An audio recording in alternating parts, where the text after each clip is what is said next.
آئیے اس سے اوپر چڑھتے ہیں، چلتے ہیں۔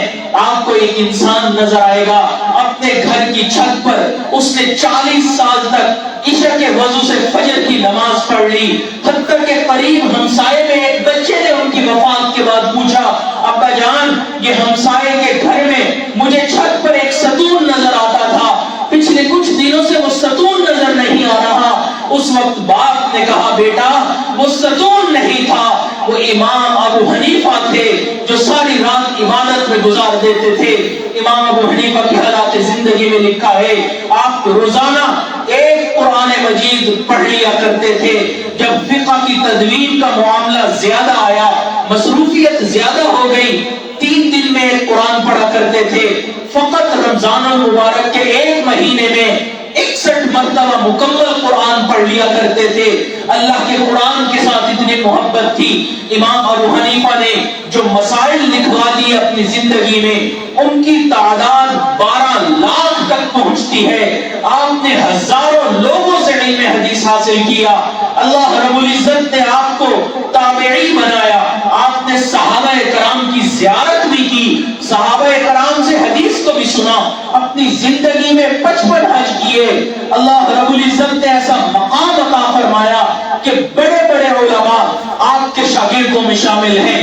امام ابو یوسف آپ کے شاگرد، امام محمد آپ کے شاگرد، امام ظفر آپ کے شاگرد، آپ کے اپنے بیٹے وقت کے امام حماد آپ کے شاگرد ہیں، عبداللہ ابن مبارک آپ کے شاگرد ہیں۔ اسی طرح ایک لمبی فہرست ہے جو امام ابو حنیفہ کے شاگردوں میں شامل ہے۔ آپ دیکھیے بڑے بڑے تابعین ان کے اساتذہ میں ہیں۔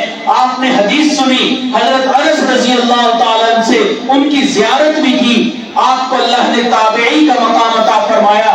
تابعی کون؟ اللہ کے محبوب نے فرمایا جہنم کی آگ حرام ہے اس شخص پر جس نے میری زیارت کر لی، اور اس شخص پر جس نے میرے دیدار کرنے والوں کی زیارت کر لی۔ اللہ نے تابعی کو ایسا مقام عطا کیا ہے۔ اتنی زندگی میں نیک اعمال تھے کہ امام شافعی رحمت اللہ علیہ فرماتے ہیں کہ میں نے اپنے استاد امام محمد رحمت اللہ علیہ کی وفات کے بعد ان کی خواب میں زیارت کر لی۔ میں نے پوچھا اللہ نے آپ کے ساتھ کیا معاملہ کیا؟ فرمانے لگے اللہ نے میری مغفرت کر دی، مجھے اعلیٰ درجے پر فائز کر دیا۔ میں نے پوچھا امام ابو یوسف کہاں پر ہیں؟ امام ابو یوسف کے بارے میں پوچھا، امام محمد نے فرمایا وہ مجھ سے 2 درجے اوپر ہیں۔ پھر میں نے امام شافعی فرماتے ہیں میں نے پوچھا امام ابو حنیفہ کس مقام پر ہے؟ امام محمد نے فرمایا وہ اتنے بلند مقام پر اللہ نے ان کو فائز کیا ہے، میرے علم بھی نہیں کہ وہ کتنا بلند مقام ہے، ہماری نظر بھی وہاں تک نہیں پہنچ رہی۔ امام شافعی فرماتے ہیں کہ پوری دنیا فقہ کے معاملے میں ابو حنیفہ کے بچوں کی مانند ہے، عیال کی مانند ہے۔ ایسا اللہ تعالیٰ نے ان کو فقہی بصیرت عطا فرمائی۔